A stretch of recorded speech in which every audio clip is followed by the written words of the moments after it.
Welcome back, welcome back, welcome back. It's your boy Abdul Ismail, the Health Man. Today is going to be a good show. We have some couple of things to talk about today. But we're going to start with the business of the podcast. So you can always reach me. This is our Grown Folks podcast. You can always reach me between the hours of 9 p.m. and 10 p.m. Eastern Standard Time. If you want to listen to the Health Man Show or live on the podcast, on Grown Folk Podcast, you can always call in to 520-525-8633. Once again, that's 520-525-8633. And you can reach me there, or you can always reach me at The Health Man Show on YouTube. Once again, it's The Health Man Show on YouTube. Like, share, and subscribe. And also comment what you would like to hear. So, we're going to talk a little bit today about liver cleansing. But why are we going to talk about liver cleansing? Because it's just a great topic. Liver is extremely important for health for the body. And liver does a lot. I mean, you know, right now there's a big thing that says liver is king. If you watch YouTube, there's a guy out there called the Liver King. And one of his famous statements is, liver is king. So we're going to talk a little bit about the function of the liver and what the liver does. So I pulled this off of Columbia Surgery website, and it says the key functions of the liver. And we're going to go even deeper than that. The liver filters all of the blood in the body and break down poisonous substances, such as alcohol and drugs. The liver also produces bile, fluid that helps digest fat and carry away waste. We've been hearing a lot about bile salts, and we're going to get into all those things. But they digest fats and carry away waste. The liver consists of 4 lobes, which are made up of 8 sections and thousands of lobules. We don't need to get into all that. The liver is an essential organ of the body that performs over 500 vital functions. These include removing waste products and foreign substances from the bloodstream, regulating blood sugar, creating essential nutrients. Here are some of the most important, and they're going to break down here some of the most important ones. Albumin production. Albumin is the protein that keeps fluid in the bloodstream from leaking into surrounding tissues. It also carries hormones, vitamins, and enzymes to the body. Bile production. Bile is a fluid that's critical to the digestion of absorption of fats in the small intestines. Okay? The liver filters the blood. All blood leaving the stomach and intestine passes through the liver, which removes toxins and byproducts and other harmful substances. Okay? So we see that the liver is extremely important for detoxing because it removes all the toxins. Regulates amino acids. The production of protein depends on amino acids. This is the old statement. I learned this in biology. What was it? All proteins are made of amino acids, but not all amino acids are for proteins. So we're going to use that.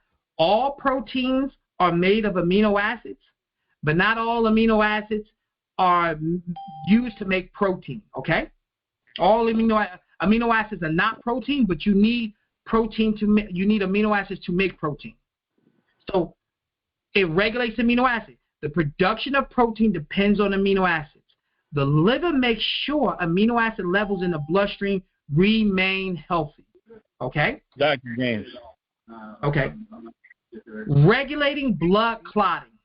Blood clotting coagulations are created by using vitamin K, which can only be absorbed with the help of bile, the fluid that the liver produces. Now, we already talked about bile liquids and things like that. Resistance to infections. Okay, this is something I studied, but I forgot about how important the liver is for this. As a part of the filtering process, the liver also removes bacteria from the bloodstream. Okay, stores vitamins and minerals. The liver stores a significant amount of vitamin A, D, E, K, B12, as well as iron and copper. Okay, if you notice, most of those vitamins that they talked about are fat-soluble vitamins. So vitamin A is fat soluble, vitamin D is fat soluble, vitamin E is fat soluble, vitamin K, depending on the K, can also be fat soluble, and B12 is non-fat soluble, but it is also stored in the liver, okay, as well as iron and copper. It processes glucose. The liver removes excessive glucose from the bloodstream and stores it as glycogen. As it's needed, it converts glycogen back to glucose. So the liver is the place where it stores your glycogen. So I'm going to give you a little background. We're going to do a little bit of biochemistry, something real small, okay?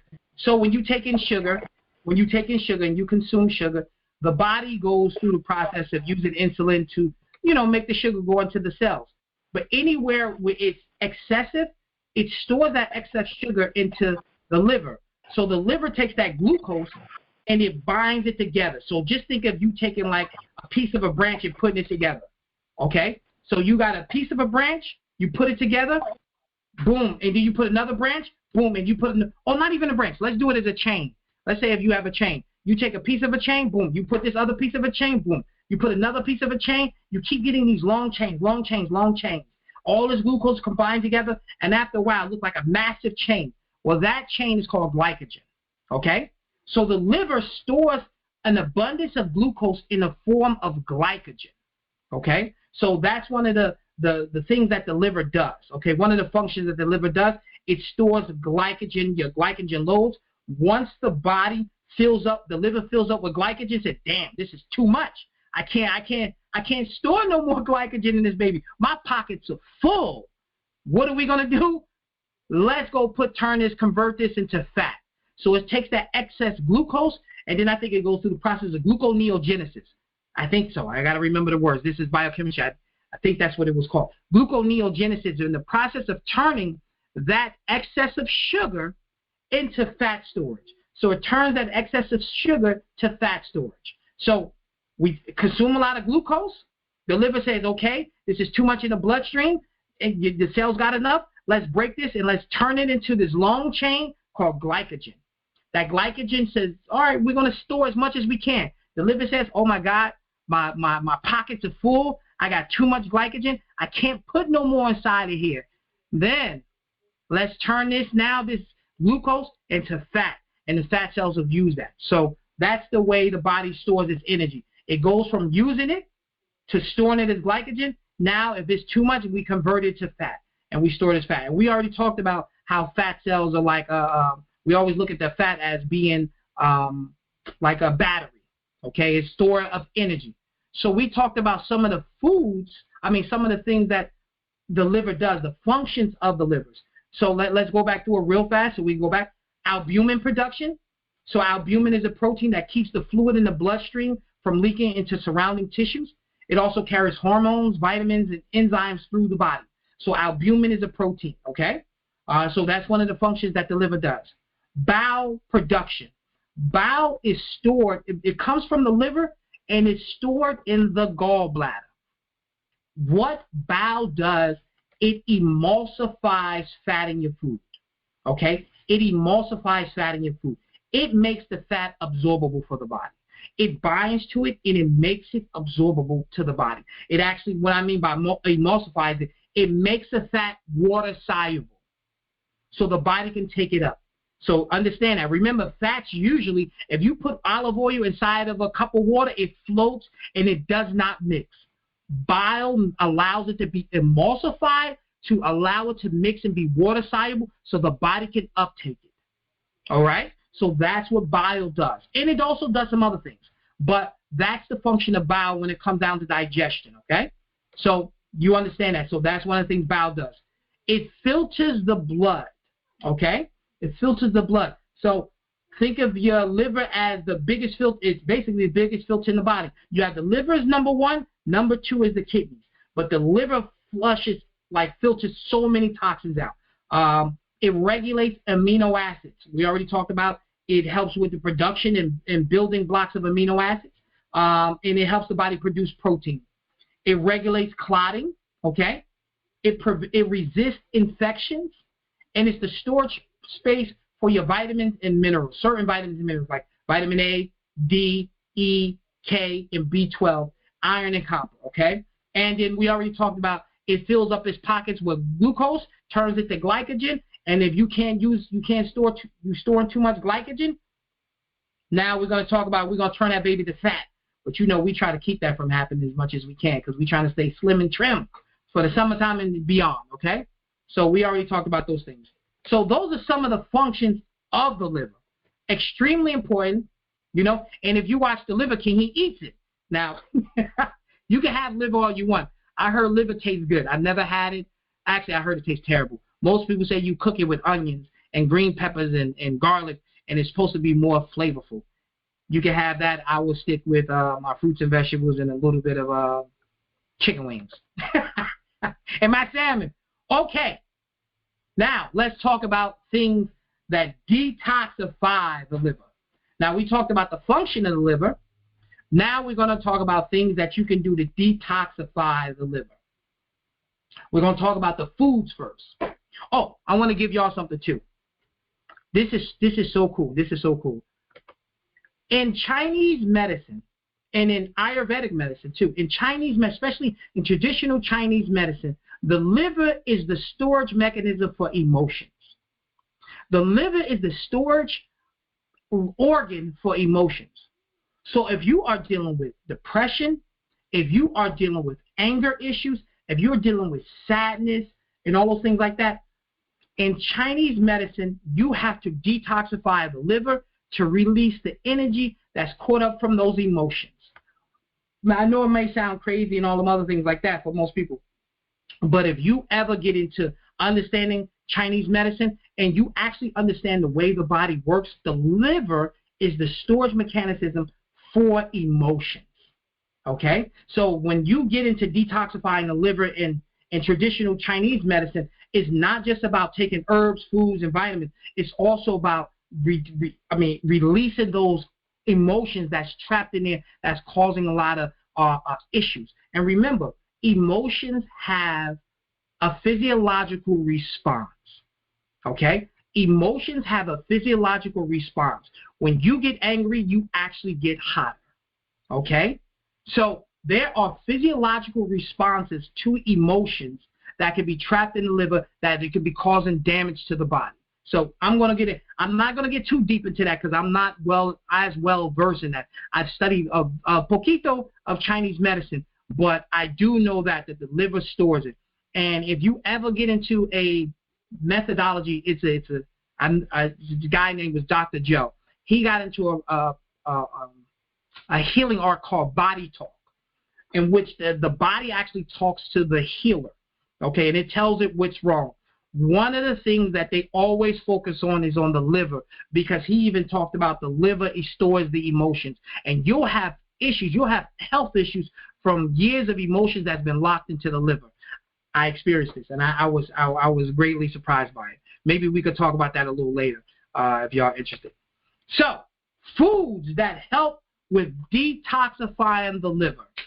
Your favorite foods, cruciferous vegetables such as Brussels sprouts, cabbage, broccoli, your actual sprouts itself, like if you actually got broccoli sprouts too. But your cruciferous vegetables are rich in carotenoids. They also have indole-3 carbinol, indole-3 carbinol, as well as sulforaphane. These are really important phytonutrients that help with liver detoxification. So one of the best foods you can do, you want to detoxify the liver, is actually eat those cruciferous vegetables, those cabbages, the broccoli, the Brussels sprouts, all those things like that are really good for detoxifying the liver. Now, green tea. It has ECCG. I know sometimes I gotta go over these things. I forget them. But ECCG is a powerful antioxidant found in green tea. Really good for dealing with oxidative damage to the liver, as well as is extremely effective for reducing inflammation. So EGCG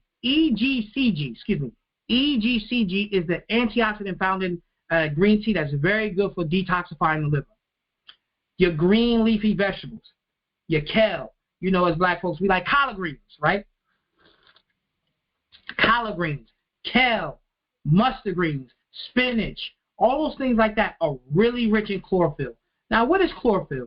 Chlorophyll is the blood of the plant, okay? Like we have red blood flowing through us, chlorophyll is the green blood flowing through the leaves. That's what you see. It's the blood of the plant.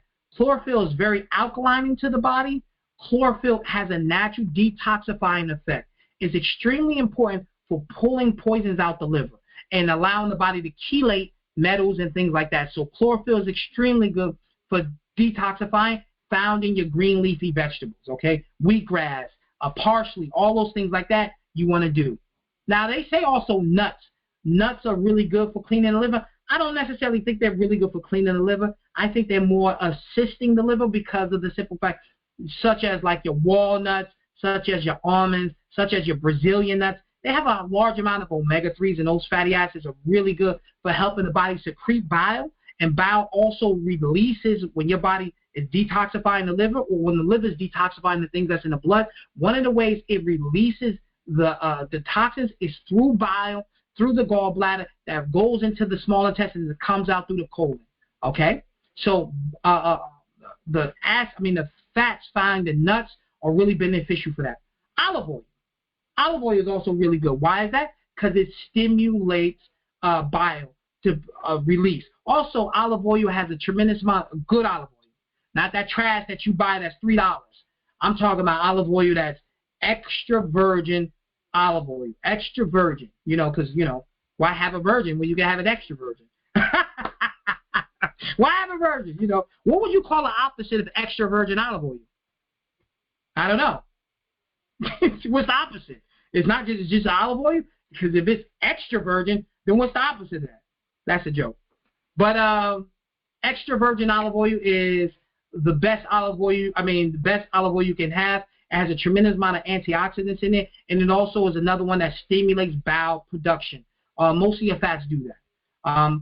Berries, so your raspberries, your blueberries, your blackberries, your strawberries, organic. Okay, let's go through this again. Your blueberries, your blackberries, your raspberries, your strawberries, your mulberries. Make sure they're organic, okay? They have a tremendous amount of flavonoids in there. Anthocyanins, okay? Found in the purple ones and things like that. So you want your anthocyanins is found in the dark colored ones. And they are really powerful antioxidants. We talked about that in the last show. We talked about that a couple of shows, how antioxidants reduces inflammation because they deal with free radical damage. When the body is detoxifying, or when the liver is detoxifying, it uses all these different types of enzymes like catalase and things like that to help break down these toxins that's in the bloodstream. So since the body is using all this, the liver actually can start to develop some damage from all these free radicals that's caused by unhealthy foods and things like that. So berries are really rich in antioxidants, especially if they're organic. The one food you gotta get organic is berries, because they're one of what they call it, the deadly 10 or something like that, or the most pesticide sprayed foods out there. So you make sure your berries are organic. If you don't want to buy your avocado organic, okay, I can live with that. You make sure you buy your berries organic. It's worth it for this one, okay? So getting berries in. Citrus fruits. That just makes sense. It's rich in vitamin C, and it also has carotenoids, some carotenoids found in there and things like that. But citrus fruits. Purple sweet potatoes and the regular sweet potatoes. That's another one that has anthocyanins. We talked about that with the berries. We talked about anthocyanins and things like that.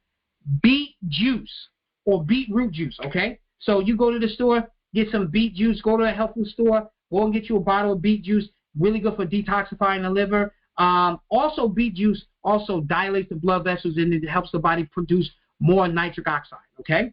And then also they said coffee stimulates the liver to secrete bile more into the intestines to get rid of those toxins. You ever heard of a coffee enema? A coffee enema? So when you are fasting or detoxifying, a lot of times you can get what they call a coffee enema.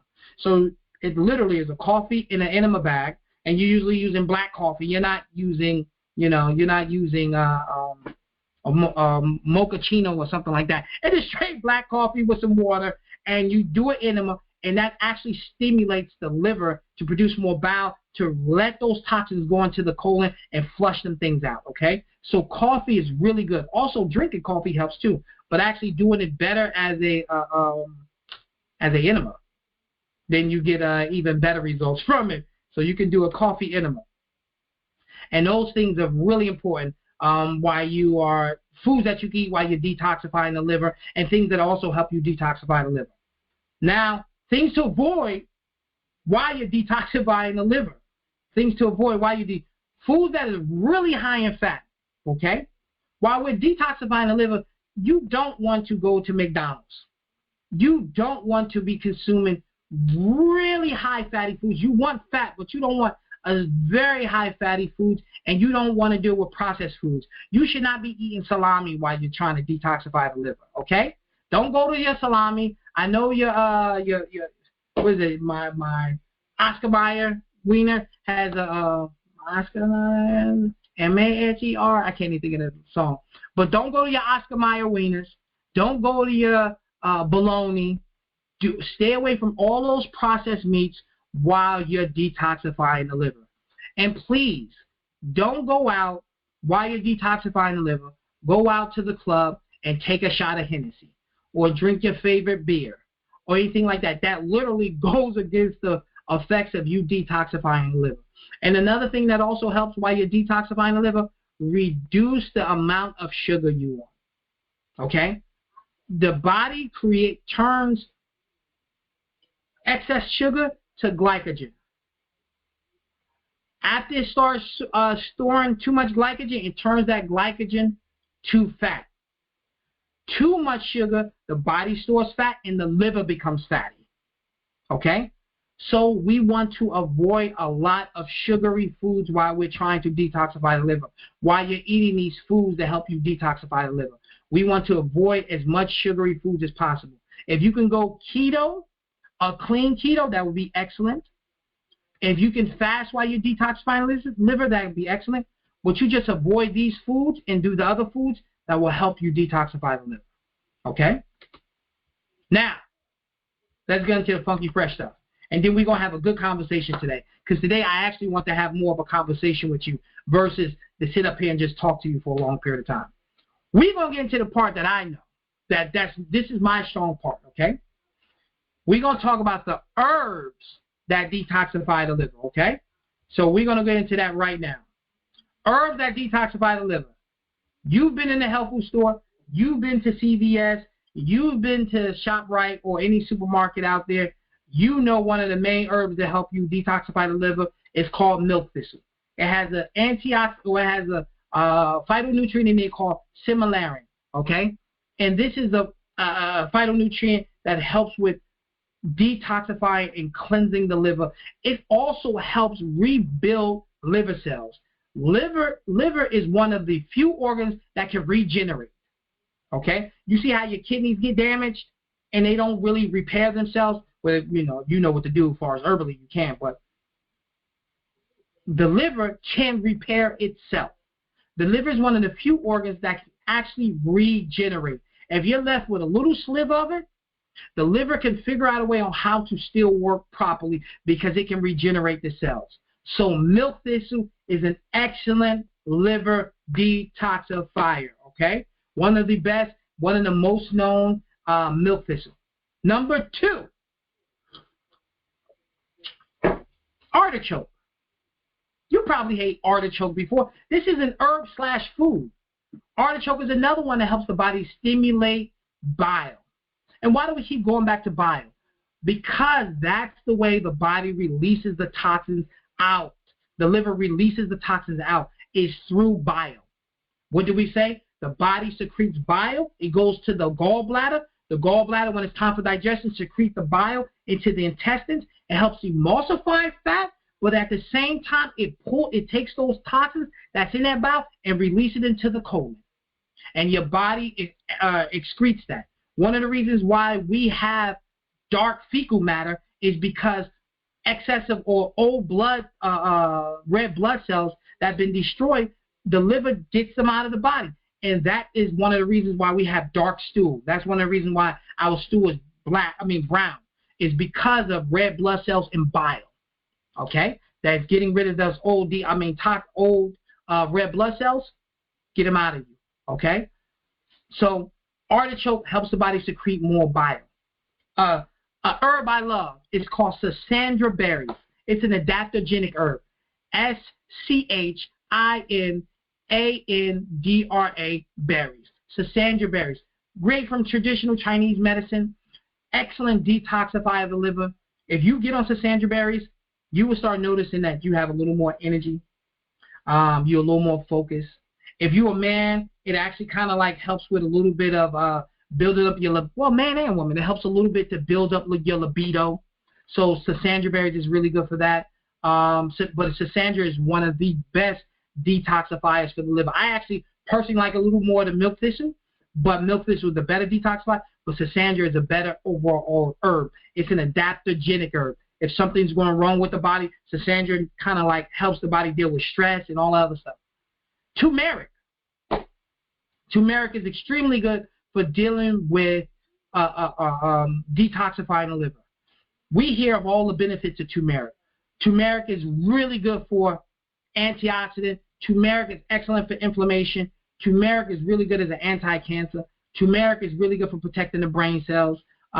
Turmeric is what else? A detoxifier of the liver. Turmeric is an excellent herb. Turmeric. If you get turmeric, you want to make sure it's bound. All right, let's go through this. Because this is the biggest. What did I say? Mishap or not mishap. It's misconception when it comes down to turmeric. Turmeric is an excellent herb. Turmeric needs other substances to get it absorbed in the body. You have an active ingredient in turmeric called curcumin. Okay? This is the thing that makes turmeric that yellowish orange color. That is curcumin that's found in there. That is the anti-inflammatory properties of turmeric. Now, turmeric has also 83 other constituents found in it, but we're going to focus on curcumin because that's what most of the research has been done, okay? Curcumin is an incredible anti-inflammatory. Curcumin is extremely difficult to absorb, okay? Curcumin is extremely difficult to absorb. Now, curcumin is best absorbed, and turmeric is best absorbed with fat. The number one thing you want to do with your turmeric is make sure it's either bound to fat. If you find it in the capsule, it's bound to fat, okay? Or when you cook it, you want to cook it with something fatty. So that means if you're making tea, you're getting okay results. If you make a latte, you get better results because there's cream in there. You make golden milk, you get even better results. It's cream in it. It's coconut milk in there. You're getting better results, okay? Curcumin needs to be bound to fat. If you're not going to bind it to fat, you get better results when you add it to black pepper, okay? Number one is fat. It works better in fat than it does with black pepper. Black pepper has a way to open up helps with the absorption by, I think it helps spread the microvilli in the intestines that allows the curcumin to be absorbed much better, okay? That's the way it works. And it's not just all black pepper. Black pepper, the research was done on an extract of black pepper called Bioprin, okay? It was done on an extract of black pepper called Bioprin. But if you're going to use curcumin, best used with fat, or turmeric, best used with fat. If you're not going to use it with fat, and if it's not bound to fat, you want to make sure it has black pepper in it, okay? So that's the best way. So, and you also, when we're going to go through this because it's a lot of curcumin and turmeric sold on the market today. Everybody has it. You can find it in the drugstore. You can find it in 99 cent store. They sell in curcumin or turmeric. The problem is that a lot of times you're getting trash. You're getting trash. Number one, if it's not bound to fat, that means you're not going to absorb it that well.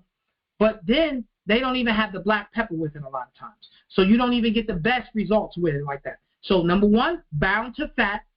Number 2, adding with black pepper. Number 3, you want to make sure it's standardized. That is either standardized at 95% curcumin. Okay? That makes it even better. And number 4, if you can't get that, just regular black pepper, and maybe consuming with some, turmeric, maybe consuming with some fatty foods when you're taking it with it, okay? So we talked about turmeric. Now let's go to the next herbs. We talked about artichoke. Let's go to dandelion root. Dandelion root is an excellent herb that helps deal with detoxifying the liver. Dandelion root is another herb that helps with flushing the kidneys. Dandelion root is another herb that supplies you with a nice amount of natural iron in there. It supplies you with a nice amount of natural electrolytes. The root is the better for the liver cleansing. The leaves are better for the kidneys. Okay? The root is better for liver cleansing. The leaves are better for the kidneys. So dandelion root is also really good. Okay? We're going to go to ginger.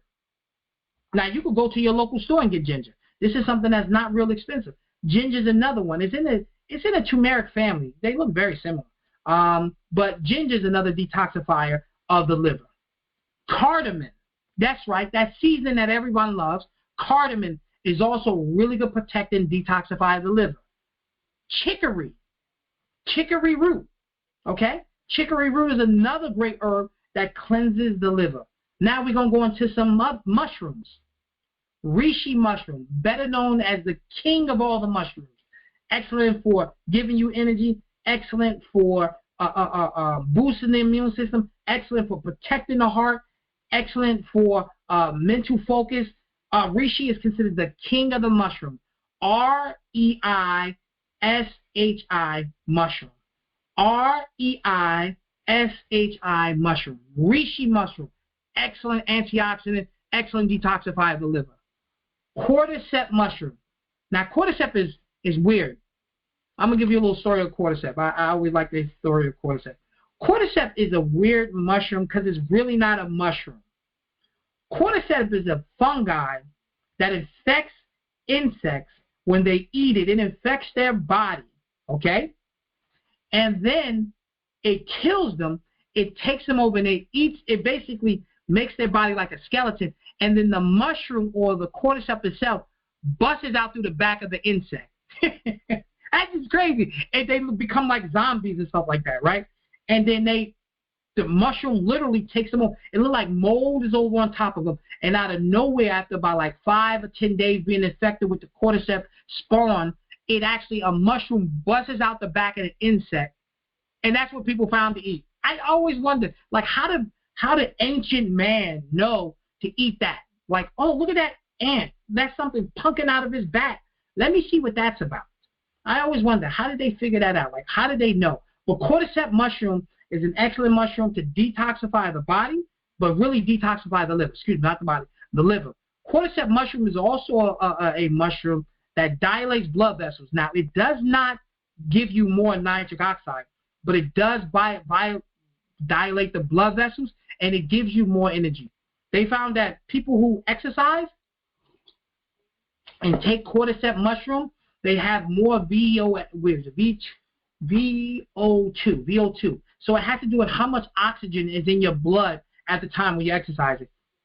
Cordyceps increase your oxygen uptake. So cordyceps is an excellent mushroom, but it also detoxifies. Okay? Now we're going to go into astragalus.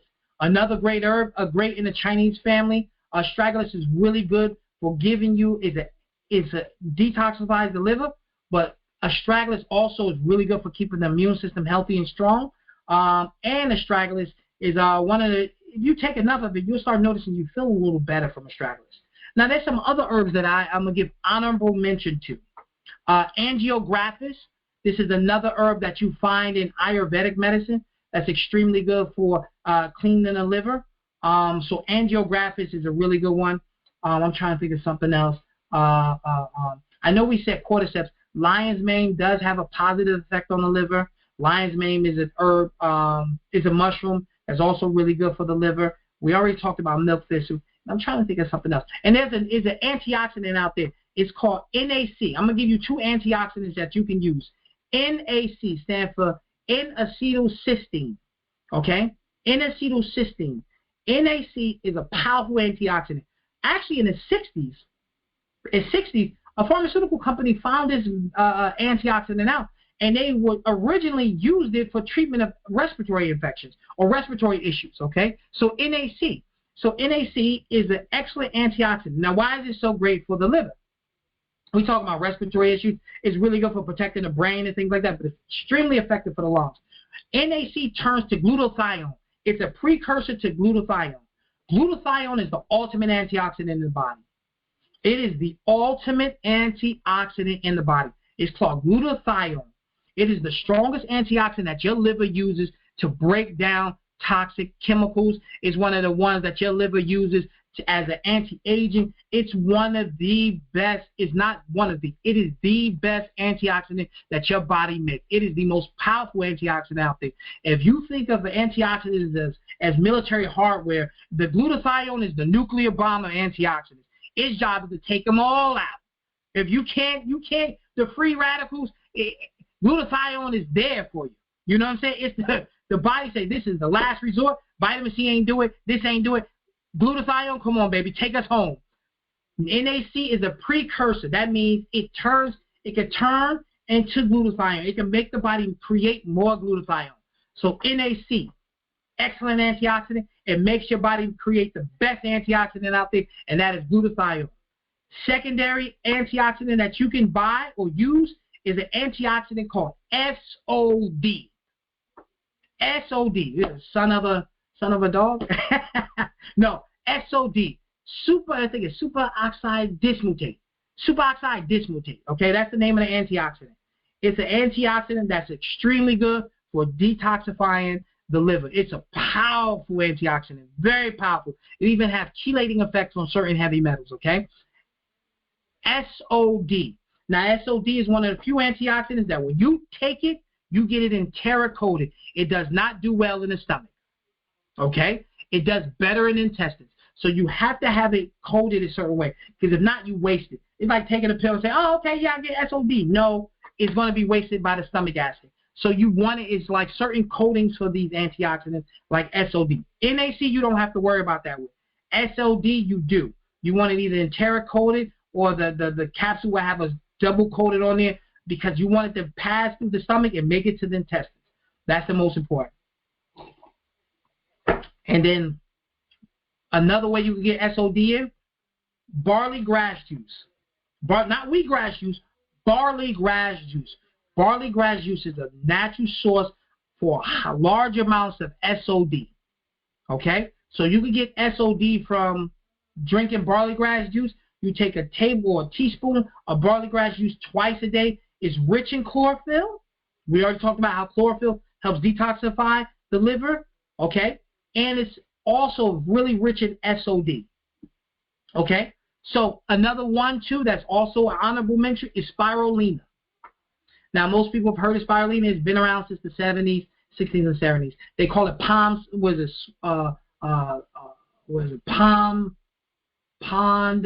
swamp or pond green, like the stuff that they say you find on the pond. You know, they scrape it off and stuff like that. But spirulina is an algae. It's a green algae. Spirulina is a blue-green algae. Okay? Spirulina has an antioxidant called phytoxanthin. Okay? Listen, I'm going back into my memory banks for this, so I hope y'all enjoy this. This is all memory, it's not written down. Phytoxanthin, okay? Phytoxanthin. The phytoxanthin is found in spirulina, the blue-green algae, right? It's extremely reparative to the liver.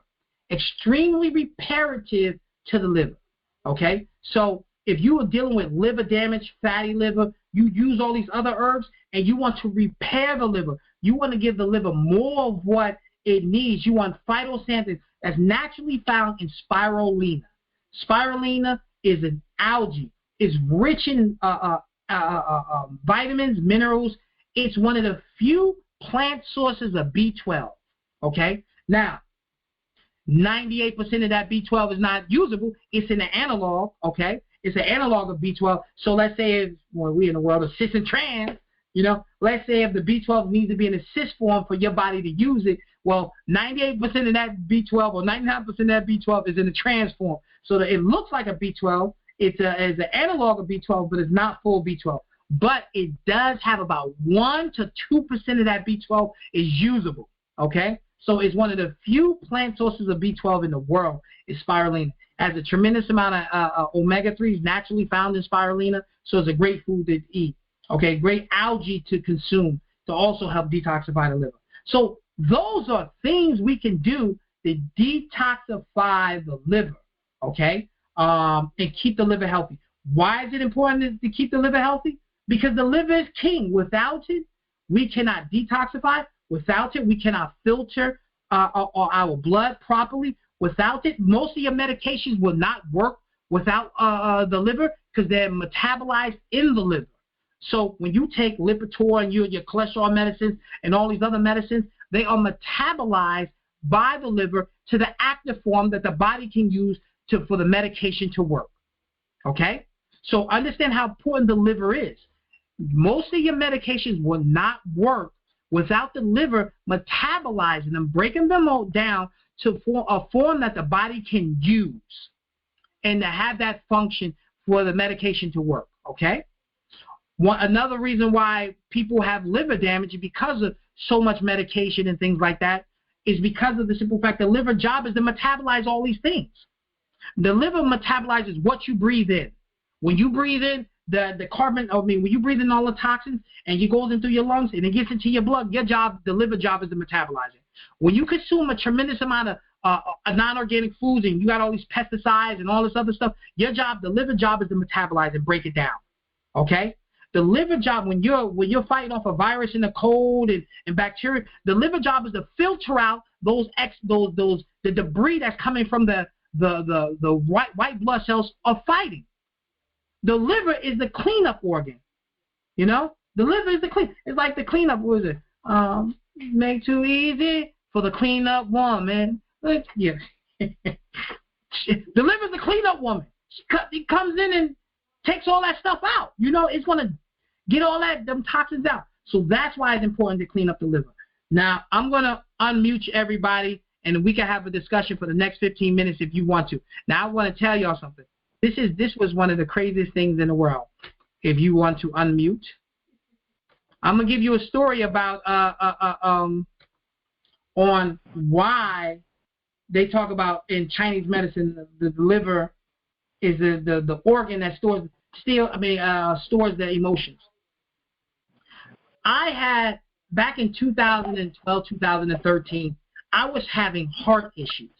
I'm like, yo, what the hell? How am I having heart issues? I'm in my 30s. How am I having heart issues? I kept getting this lightheadedness, and I could not explain it for nothing. Went to the doctor, had no issue. They said, you have nothing going on. I'm like, listen, I know what I'm feeling. I can stand here, and all of a sudden, I get lightheaded, and I feel like I'm about to fall over, and then it goes away. And then if I can be standing here talking to somebody, all of a sudden I get lightheaded, it goes away, right? I went to 2 doctors. No, everyone said no, nothing's wrong. I went to a holistic doctor. No, nothing's wrong. I went to a doctor in Irvington. Somebody recommended. He said, listen, go check him out. This guy, his name is Dr. Joe, a Haitian cat. He did something called Body Talk. Body Talk is the mechanicism or the healing art in which they say your body talk to them, and then they figure out what's going on. So it's an energy type of healing. It almost reminds you somewhat of Reiki or something like that. But it's different. So I'm there, and I'm like, I just had to tell him, listen, I'm having these issues with my heart. And he's sitting there, I'm laying down, and the only thing he's doing is, he's not saying nothing. He's just doing whatever he's doing. And all of a sudden, I feel a wave come over my body, like what the hell is going on? And he's like, so he's working on me for like 10 or 15 minutes. Afterwards, he gets up. I said, man, I don't know. I feel a little weird. I said, what did you do? He said, okay, so this is what your body was telling me where to go to repair and help you repair. He said, you had a lot of negative emotions, trapped in your heart and in your liver.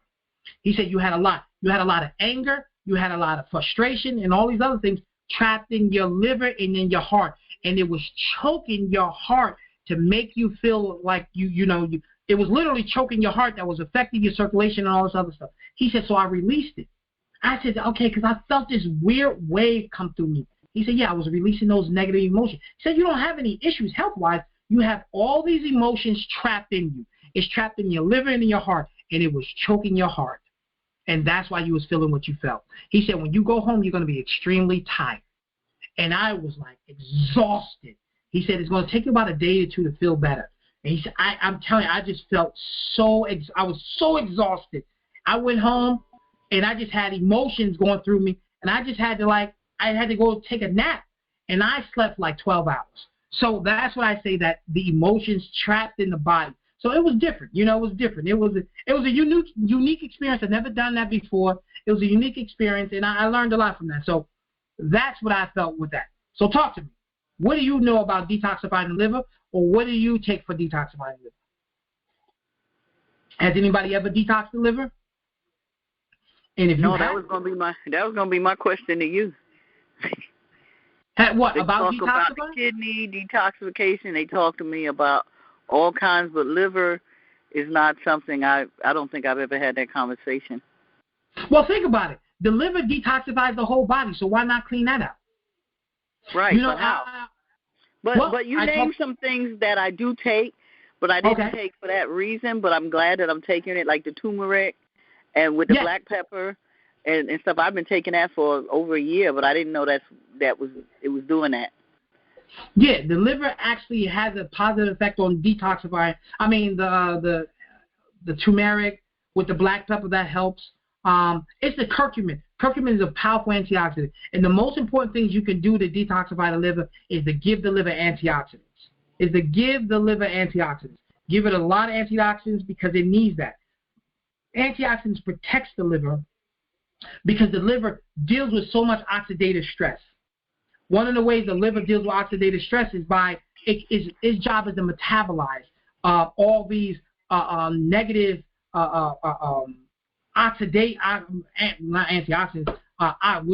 free radicals that's coming into the body.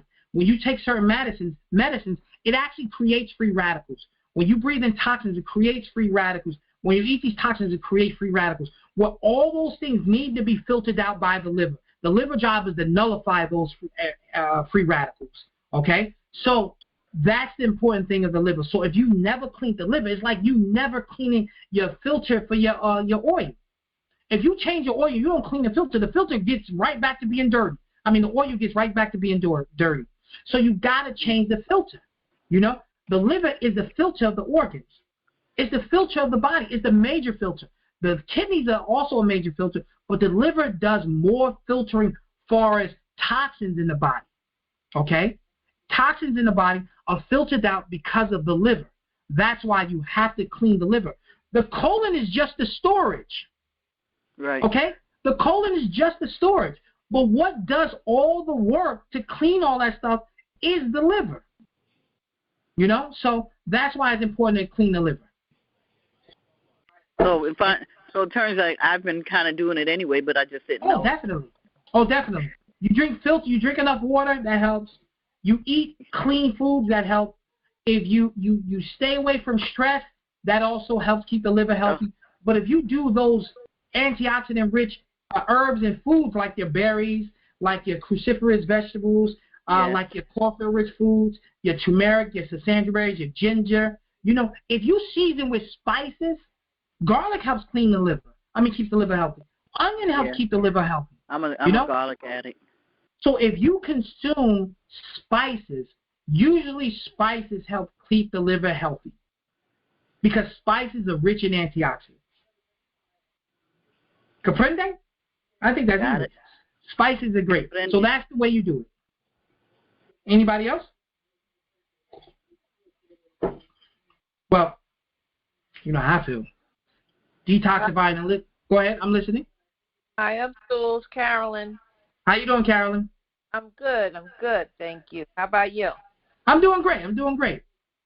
So, all right, if you eat these foods and herbs, do you to detox the liver, do you want to have a day or two where that's all you're eating? Or you can. Go ahead. Or, you said or? Or are you, having like a normal day? I mean, like eating normally, just trying to increase these other things? Okay, great question. You can do both.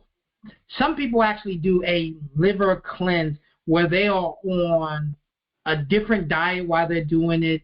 They are consuming these herbs and these foods while they're doing that. Some people may be fasting and still doing this, a liver cleanse. But some other people just do daily liver cleanses. They just keep those herbs and those spices in their diet, and they reduce the amount of toxins that they're trying to bring in. So you could do it either way. You could do what they call an everyday detox, like you're literally keeping the liver clean every day. Some people just consume those foods. Like, hey, if you're consuming turmeric every day, guess what you're doing? You're helping to keep the liver healthy and strong. If you're consuming a lot of green vegetables, you're helping to keep liver strong.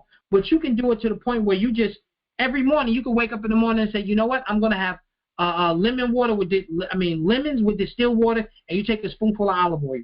That detoxifies the liver. It makes the body secrete bile, and lemon water is really good for cleaning the liver. So there's daily things you could do, or you could just go on a fast for like 5 to 7 days and do these same things, and it will also clean the liver. So you can do it both ways. You could drink, you could do it every day, and just focus on keeping the liver healthy, or you could do actually a detoxifying cleanse for the liver. Either which way you go, you're not going to lose out. Either which way, you're going to benefit the liver. So, Abdul, when you do the lemon water, do you put olive oil in it? No. You can you can take a spoonful of lemon water. You can drink the lemon water and take a spoonful afterwards. Or the best way is probably take a spoonful first, wait a couple of minutes, then drink the water. Drink the lemon water. And you want to do this on an empty stomach. Virgin olive oil. You have to do it on an empty stomach. And then the lemon water is warm water? Natural. Yeah, you want to do it with warm water, like lukewarm water. Lukewarm. Room temperature is cool. Room temperature, you take a half a lemon, squeeze it, grab you some extra virgin olive oil, you take a spoonful. The olive oil is basically, you want the body to secrete bile. B-I-L-E. You want the body to secrete bile. Bile is an emulsifier of fat, but it's the way the body releases the toxins from the liver. Mm-hmm. Citrus fruits stimulate the body's detoxifying effect, especially for the liver, and the fat makes the body release it. Okay. That's how it works. Now, my son says, which water do you want to use? Can you just use spring water, purified? Alkaline. You can use spring, purified, or alkaline. The best, probably just to detoxify the liver, and you don't drink this all day, is distilled water. Why do I say, people say, why do you say distilled water? Because distilled water is nothing in there. It's nothing. It's truly just a flushing water. It has nothing. Distilled, when you drink distilled water, because the process of diffusion in not in science, in nature, things go from a larger concentration to a lower concentration, right? So you have a lot of salt in this cup, and you connect it to a cup that has no salt in it, it will balance each other out. The process is called diffusion, right? The salt crystals will go into the water that has no salt in it, because that's just nature, right? Well, if you take straight water, that's what distilled water is. Nothing in it, no minerals, no nothing. You add it with lemon, now you just got the nutrients coming from the lemon itself. The water itself acts as a stronger flushing agent. So you can use distilled water, or you can use your alkaline or your spring water and all that. But I think as far as detoxifying, distilled water is the best. So, Abdul. Yes. Distilled water. If you boil your water, it's distilled, correct? No, it's not. Okay. Distilled water is if you boil the water and you catch the steam. That's what distilled water is. It's not the boiled water. It's the water that you catch the steam and you cool the steam. Because the steam is just water. It's nothing else. All the minerals and everything else, all the toxins that may be in water, whatever it is left in that pot. The steam is just water. It's just gas form of water. You capture the steam, put them in another tube, and that steam goes somewhere cold, and it cools off, and it turns to water. That's distilled water. Okay? So distilled water is the steam from boiled water that's captured and turned back into a liquid state. Wow. All right? I didn't know that. Yeah, so that's what distilled water is. That's why distilled water is the cleanest water, because there's nothing in it. It's just H2O. You can't live with distilled water. Like, fish can't live in distilled water. It's nothing in it. It's just pure H2O. It is you can't, it's not a living water, but it's a detoxifying water. Hey, Abdul. Yes. This is, my name's Tim. I'm Carolyn's son.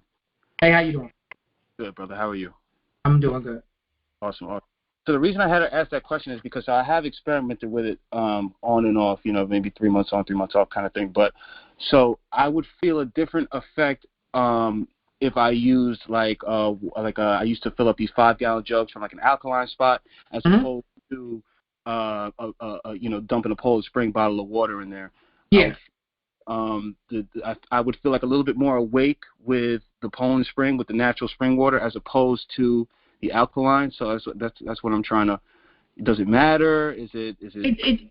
That's a preference thing, and why I say that is because somebody will tell you the opposite. Why I feel better with the alkaline versus Poland Spring. That's why I say it really is a preference. It's hard for me to tell you that the Poland Spring is better than alkaline, and vice versa, because that's a preferential thing. I guess what I'm asking is in terms of effect. Does it make any difference, or? No, it's not. I don't think it's going to make an effect at all, because the water itself is just the transportation method. Yep. It's just a transportation method. You want the other stuff is the herbs that goes along with it, or the lemon itself, okay, or the antioxidant. So the water is just a transportation method. So you may feel better with Poland Springs. Stay with it. Somebody else may feel better with Essentia. Somebody else may feel better with distilled. I just said distilled because it's just water. It's nothing else in it. So, but that does not necessarily mean that's for you. You felt better with Poland Spring. You stay with what works for you. This is one thing about it. It's not a one shoe fits all. It's hey, I can finagle this a little better like this way, and this works better for me. Yes. Yep. Absolutely. Okay. Cool. Gotcha. I got 2 more questions. I don't want to take too much of your time, but I like what you got going on. So, and then as far as how come warm over whatever, cold or room temperature? Well, no. I didn't say that. I said room temperature, or you can do it warm if you want to. Room temperature is best. Why over cold? Cold is shocking to the system. That's all it is. Cold water. Listen, I love cold water. I can't drink room temperature water. I know I'm not doing the best. I can't. I don't like it. I don't like it. It's not refreshing for me. I like to drink water. It's refreshing. I prefer. But when you're dealing with room temperature water is not shocking to the body. It's actually when you drink cold water, it tightens up the muscles. Yeah. It literally tightens up because the muscles you look at it, your body is 98.6 degrees. All of a sudden you drinking something that's 32 or 35 degrees. Yep. It's going to shock you. It's like if you went outside and it's cold as hell. I'm not saying cold as hell. It's cold. You go from the summertime and all of a sudden it's 32 degrees in the outside. It's a shock to the body. The same way when you drink cold water. Your body is 98 degrees. It's hot in there. And you putting this cold thing in there. It's a shock. Got you. Yeah, I know that from sports. Our coach, we weren't allowed to drink cold water. Yeah, exactly. It's a shock. Cool. And then lastly, as far as just like an overall detox, natural organic detox for all organs, just in general, what are your suggestions? So there's no one herb that does everything. Mm-hmm. There's no one herb that does everything. We did the show last week on colon cleansing, and that's what I'm doing right now. We're doing on every week. We're doing something on cleansing. But you can do a product like the Ultimate Cleanse. You could do a product like where's another one? Oh man, what is it? I can't think. I'll tell you my Cleanse, Renew Life Cleanse. What? I've used a couple of different detoxes as far as they came in like pill form. So some of them, the first ones weren't like natural or anything like that. I tried to move to it more on the second time around. But what I'm asking is is there anything like natural, like a natural remedy? Like you said, I know lemons work. I know maybe like a lemon, garlic, thyme kind of thing might work. Or so the best cleanse for the body is actually fasting. Fasting is the best cleanse for the body. Fasting is the best cleanse. You can just actually fasting, just with water. Well, you're not intermittent fasting, actual fasting. So you're just drinking water for like 3 to 4 days. Or you can do what they call the And that's water the master cleanse. The master cleanse. That's water with no meal. So just water for 72 hours. So you talk about fasting, just fasting when you're not consuming anything, and you're just drinking water for like 5 days. That's an excellent cleanse. That's probably one of the best cleanses you're going to get because you're actually allowing the body to reset and fix itself. And you're just supplying it with hydration. The secondary good cleanse you could do something called the master cleanse. Master. Sometimes they call it the lemonade diet, in which you're doing gray bee maple syrup. They only call it gray bee. They just dark amber maple syrup, lemons, cayenne pepper, and water. And you're drinking that, and you drink a tea at night to help you move your bowels. That's another great cleanse because it liquefies mucus and it gets rid of mucus out of the body. And mucus is the number one thing that if you have a lot of mucus, that's showing that your body's not in the best of health. Because mucus is a protective mechanism for the body. So if you're creating a lot, that means the body has a lot of toxins and it's protecting itself by binding that toxins to mucus. So the master cleanse breaks up a lot of that mucus. So the master cleanse will be excellent. So you can fast. That's the number one best cleanse. Number two, the master cleanse is good. And then you could do just colon cleanser diet. They actually have colon cleanser diets in which you'll be consuming a lot of fruits and vegetables and doing a lot of fibers that break it up. Another good cleanse, not even consuming fruits and vegetables, just consuming fruit. Fruit during the day, drinking a lot of water, and taking bitters at night. Fruit during the day, because fruit has a very cleansing effect. Fruit is cleansing. Greens are healing. Fruit are cleansing. Vegetables are healing. Okay? So doing a lot of fruit, like your watermelons, your apricots, your peaches, and all of them, during this time, you'll notice you start to go to the bathroom more. And if you're not consuming any meats during this time, you may do it for like 5 days and drink bitters so to counteract too much of that sugar. You do that, oh, man. I did a fruit cleanse, man. I went to the bathroom one time, and I'm not trying to be disgusting. I just seen mucus come out. Yeah. I thought I went to the bathroom, and the only thing that came out was all this mucus. And I was like, holy crap. You know? This is at night, you said? Like this is strictly at night? No, water? You drink fruit. You eat fruit during the day. You don't eat nothing else, just for fruit. You drink water and consume bitters, like the herb that's bitters, like gentian and aloe vera powder, and golden seal and stuff. You drink bitters, like stuff that's bitter, because the opposite of sweet is bitter. It's not sour. The opposite of sweet is bitter. And you do this for how long? The fruit? You can do it for like 5 to 7 days. A fruit cleanse. Gotcha. A fruit cleanse.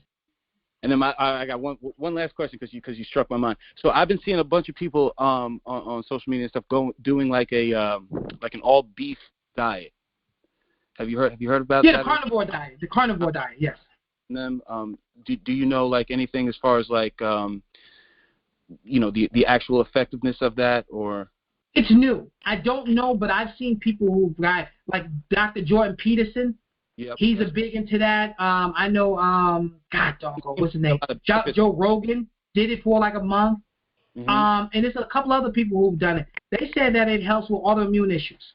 Like they say, basically, I call it the elimination diet. You basically eliminated everything else, and you're only sticking with the meat, and it helps with a lot of different issues. Is that good? That doesn't seem good to me to eliminate. It doesn't seem good to me, but the people who've been on it have gotten dramatic results. So it's hard for me to say if it's the best because it's still relatively new diet. But I will tell you this: if you listen to the people, they have massive autoimmune issues, and it has gone away. I know one thing: if you trying to detoxify, one of the main things you want to get off is grains. Grains are not always the easiest for the body to break down and metabolize, and it causes a lot of hardship on the body. So taking away grains, you'll eliminate a lot of issues. I know when I keep my grains down, I don't have as many pains. Like I had a sciatica pain. I deal with a back injury. So if I stay away from grains and I cut back sugar, man, I'm like brand spanking new spine. It's like a brand spanking new spine, But as soon as I consume it, especially gluten and stuff, oh man, I wake up, I be like old man Willie, So. Got you. All right, brother. Yeah, I appreciate the insight. I really do. I've been tuning in with my mom here for the last half an hour or so. I like what you got going on.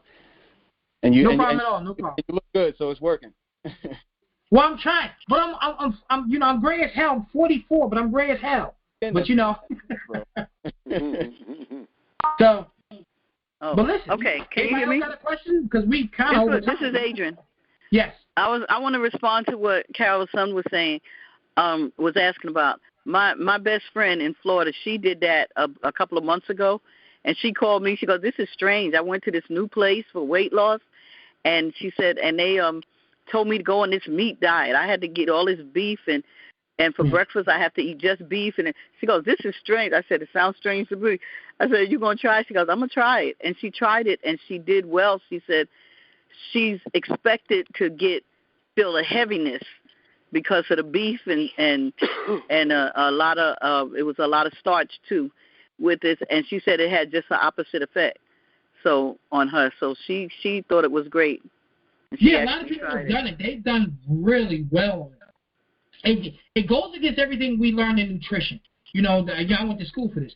It goes against everything I learned in nutrition. But everything you learn in nutrition, it ain't always right. So people who have gotten great results, I mean, lost a lot of weight, you would think they'd be backed up like a plunger. It actually causes sometimes in the beginning diarrhea because the gut biome got to change for it. But talking about autoimmune issues and just health in general, people cholesterol's gotten under control, and they're consuming all beef. And how the hell your cholesterol come down? You know, they've lost weight. You know, they feel more energy. All that stuff. They're sleeping better, so it's something to it. I'm not a beef eater. I don't eat beef, so it would be hard for me to do it. But hey, I'm all for anything that can assist you with getting healthy. So, who am I? As long as I don't have an all pork diet. All pork. Next thing you know, you're gonna be in chicken. I mean, you're going all chicken diet. No. All beef is all right. All right. Well, is that it? Are we good to go for tonight? Because if it is, I'm gonna shut it down. I have a question. I mean, you said it, but you talk kind of fast sometimes. What are bitters? Oh, they speak for themselves. They're herbs that's bitter. Now, why is that important? Herbs that's bitter, like golden seal, like gentian, like dandelion, like senna, like wormwood, like herbs like that. They're bitter. That when you drink them, they're literally bitter to your tongue.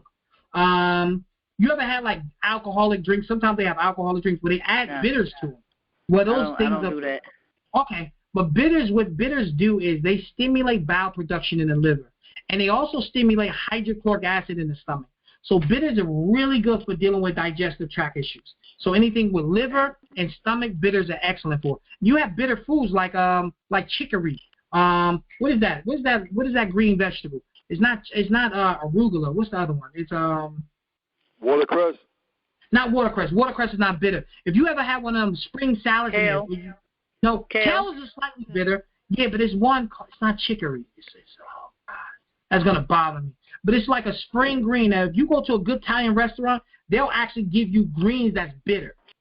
You know, and those bitters actually stimulate acid production in the stomach, getting ready for you for you to digest. So that's why a lot of times you do bitters before you eat. It gets your body ready to digest, and it helps your body break down food better. So bitters are literally what they are: herbs and foods that are bitter, not sour, bitter. Like dark chocolate is bitter. Real dark chocolate, like deep dark, like 90%, it's bitter. So yeah.